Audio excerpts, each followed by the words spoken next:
Have you ever asked yourself how a developer gets from 20 to over $100 an hour?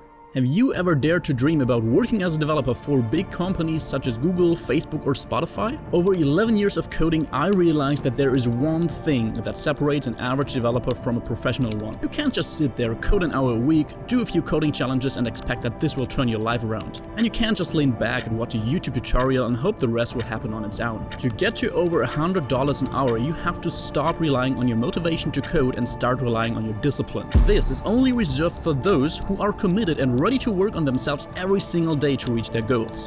The single most significant factor to get there is your willingness to learn. To become a great software developer, you have to go right into practice, work on software and consistently look for ways to make it better. You have to learn how to sell yourself in front of clients and companies, and you have to recognize and eliminate all your excuses that keep you away from the life you really want. And if you want to work from places like these for yourself or for your dream company, then I can help you achieve that in the fastest time possible. Don't get me wrong, this is not a get-rich-quick thing and will only work if you're really committed and ready to invest time into your own personality and skill set, but it's the fastest way to get there. I've already helped over 85,000 people to learn Android coding from around the world so they can actually get their dream job and earn what they deserve. And right now I opened the last one-to-one round of my mentorship group for this year. So if you want to upgrade your skill level, learn how to land your dream job or raise your hourly rate, click the link down below.